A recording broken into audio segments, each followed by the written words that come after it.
안녕하세요. 노원개미입니다. 자, 오늘은 이제 양매매운 미국 주식 하시는 분들에게 조금이나마 도움이 되기 위해서 SOX의 차트 분석을 하려고 하는데요. 제 유튜브를 보신 분들은 아시겠지만 제가 차트 분석을 할 때 파동, 1대1 파동과 지지와 저항을 이용한 박스권 매매를 주로 다루고 있습니다. 그래서 이 SOX를 분석에 있어서 지금 양매매우님 단톡방에서 한쪽으로 추세가 너무 많이 올라가고 있어서 롱 포지션은 모두 정리를 하고 숏 포지션만 보유하고 계신 분들이 상당히 많으시고 많이 힘들어 하시는 분들이 계시기 때문에 제가 선물 옵션이나 ETF 매매를 할 때 비중 조절하는 관점에 대해서 말씀을 드리려고 합니다. 자, 우선 전체적으로 월봉을 보게 되면 23년 5월, 6월, 7월 이렇게 양봉을 3개 띄우면서 쭉 올라갔습니다.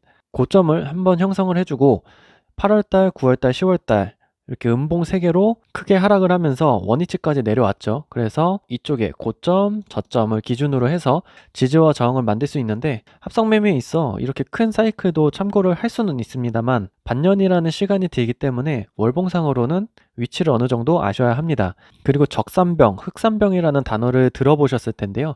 적산병은 양봉이 연달아 3개, 흑산병은 음봉이 연달아 3개 이렇게 나오는 캔들을 지칭하는 단어인데요. 보통 파동이론에서 파동을 카운팅할 때 사용합니다.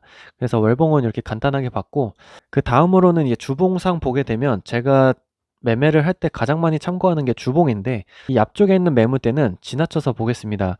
이 주봉상 박스권을 보게 되면 이 앞쪽에 고점을 만들었던 이 두 곳을 표시합니다. 이쪽 22년 8월달, 22년 5월달 이렇게 먼 구간이 어떤 소용이 있겠냐라고 하실 수는 있지만 이렇게 1년 전에 있었던 자리가 의미가 있나요? 라고 말씀을 하실 수 있겠지만 이렇게 두 군데만 그으셔도 이 23년 6월달, 5월달부터 6월, 7월달까지 이렇게 박스권에 왔다 갔다 할 때 첫 번째로 저항을 올라가다가도 이렇게 보게 되면 5월달에 강하게 돌파를 하고 내려올 때 지지, 올라갈 때 저항으로 계속 부딪히다가 잠깐 뚫어줬지만 다시 내려가죠. 그리고 이 근방에서 지지를 합니다. 다시 올라갔다가 내려오고 내려왔다가 올라갈 때 저항, 쭉 내려왔다가 올라갈 때 강하게 뚫어주지만 다시 내려올 때 지지, 이렇게 다시 돌파를 하게 되죠. 그렇기 때문에 주봉상 여기를 보고 표시했지만 이 앞쪽으로 20년 2월 달도 고점으로 작용했던 자리로 볼 수가 있습니다. 이 가격이 21.6달러죠. 그리고 이 위쪽으로는 25.9달러가 주봉상 상당히 의미 있게 지지와 저항으로 작용하고 있습니다. 이때도 20년 11월 달에도 올라가다가 저항으로 부딪히다가 돌파했다가 이 캔들이 아래 꼬리가 달렸다는 거는 올라갔다 내려왔다가 지지를 했다는 자리죠. 그래서 주봉상으로 이렇게 지지와 저항을 만들었다면 의미 있는 자리로 만들 수가 있다라고 볼 수 있죠. 자, 그리고 최근에 만들었던 고점이 28.75 여기 이 28.75도 주봉상 표시를 해두시고 일봉상으로 돌아와서 이 21.65, 25.9, 뭐 21.65랑 25.9 그리고 위쪽으로는 28.5였죠. 최근에 했던 게 28.5기 때문에 요렇게 만들어 주게 되면 일봉상으로 보게 되면 조금 더 디테일하게 차트를 볼 수가 있습니다. 쭉 올라가다가도 지지, 뭐 여기가 26.5에서 정확하게 지지 안 했다고 서운해 하시면은 제가 더 섭섭합니다. 여기서 대략적으로 지지를 해주고 다시 올라갔다가 저항, 내려갔다 지지, 올라갔다 저항, 지지 쭉 올라갔다가 아까 말씀드렸던 28.5에서 고점을 만들어주고 쭉 내려갔다가 이 첫 번째로는 저강으로 부딪혔던 자리가 25.9가 지지로 작용을 하고 다시 올라가죠. 올라갔다 내려왔다 다시 올라갔는데 저항을 부딪히고 쭉 내려오게 됩니다. 내려올 때 지지, 올라갔다가 내려왔다. 이 근방에서 움직인다는 게 중요한 포인트입니다.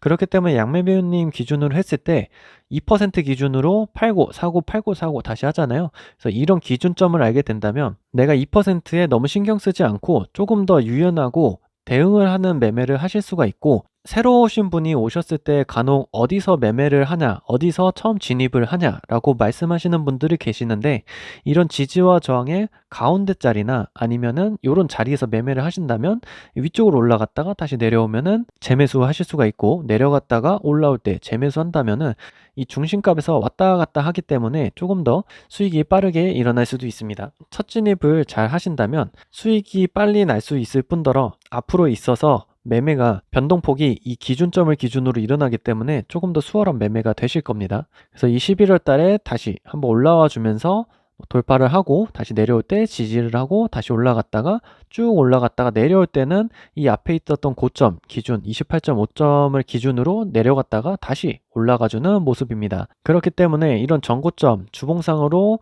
고점을 만드는 자리, 지지와 저항이 만들어지는 박스권 자리를 잘 표시해 두신다면 이렇게 추세적으로 올라갈 때도 내가 리밸런싱 할 때도 상당히 유리하고 비중 조절을 할 때도 상당히 유리합니다. 저 같은 경우엔 전략을 어떻게 짰냐면 주봉상 이렇게 올라갔습니다. 올라갔다가 내려올 때 조정을 보여주는데 저 같은 경우에 이 N자 파동을 상당히 좋아하기 때문에 여기서 돌파를 하고 여기서 지지를 한다면 이 앞쪽에 나온 파동만큼 이렇게 1대1 상승을 해주겠구나 라는 생각을 하면서 롱 포지션에 50% 비중을 더 담았습니다. 만약에 내가 1억의 비중으로 5천만원, 5천만원 매매를 했다면 이 1대1 파동 주봉상 전략을 짰을 때 6천만원, 4천만원 비중으로 한다면 1.5 대 1이 되기 때문에 롱 포지션에 50%의 비중을 조금 더 베팅을 했습니다. 물론 이 파동이론도 확률에 근거하기 때문에 무조건 올라간다고 볼 수가 없습니다. 하지만 조금 더 유리하게 이 앞쪽에서도 올라갔다가 여기서 지지하고 요만큼 올라갔는데 1대1에 채우지는 못했습니다. 하지만 1.5%의 비중이 있기 때문에 이렇게 올라갈 때 조금 더 많은 수익을 낼 수 있었고 다시 이 자리를 왔을 때는 1대1 비중으로 맞출 수가 있겠죠. 수익 실현을 했으니까. 그래서 이렇게 1대1 파동으로 매매를 진행해서 11월부터 12월까지 조금 더 수익을 극대화할 수 있었고 물론 추세가 올라갔기 때문에 숏 포지션이 손실이 조금 커진 건 있습니다. 하지만 올라갈 때 비중을 어느 정도 채웠기 때문에 리밸런싱을 통해서 손실도 최소화하고 수익은 극대화할 수 있었겠죠. 그래서 1대1 파동이 완성되게 되면 이 앞쪽의 고점을 돌파를 해버리기 때문에 1대1 파동을 채우고 조정을 줬을 때 여기서 리밸런싱을 진행해야 되겠다 이런 준비를 하고 있었고 일봉상 보게 되면 쭉 올라가다가 이 전고점을 돌파하고 내려왔죠. 이때 급락이 있었는데 분봉상 보게 되면 이렇게 크게 하락을 해줍니다.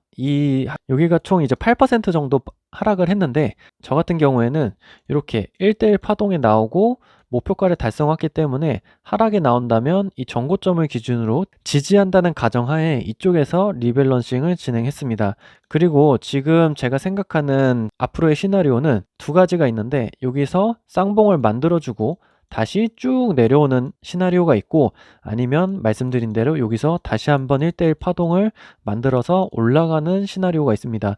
이렇게 된다면 숏 포지션이 아직까지 비중이 많이 채워지신 분들은 조금 힘든 달이 될 수도 있습니다. 주봉상 보게 되면은 여기서 단봉으로 조정을 됐기 때문에 이렇게 올라갈 수도 있어요. 월봉상 보게 되면 지금 빨간 봉이 하나, 두 개이기 때문에 이 앞쪽에 빨간 봉 3개, 은봉 3개가 한 세트라고 말씀드렸죠. 하나, 둘, 3개가 이렇게 딱 만들어지면 1대1 파동까지 만들어질 수 있습니다. 그래서 오늘은 간단하게 파동 이론과 지지와 저항을 이용한 박스권에서 어떻게 하면 합성 매매를 하시는 분들께서 조금 더 유연하게 대응을 할 수 있을지에 대해 고민을 해보다가 제가 선물 옵션이나 ETF 매매를 할 때 사용하는 선을 긋는 추세 채널도 있지만 이렇게 기본적으로 정말 간단하게 사용할 수 있는 지지와 저항을 통해서 어디서 리밸런싱을 하고 어디서 비중을 조절할 수 있는지에 대한 제 관점을 설명을 해드렸고요. 이러한 추가적인 추세 매매는 이제 단톡방에서 이루어지고 있는 프로세스를 명확하게 숙지를 한 이후에 시드를 조금 더 늘리고 싶거나 수익을 극대화하고 싶으신 분들께서 참고로 이용해 보실 만한 제 방식을 소개해 드렸습니다. 24년 새해가 밝았는데 모두 목표하시는 바 이루셨으면 좋겠고 여러분들의 성공을 진심으로 응원합니다. 감사합니다.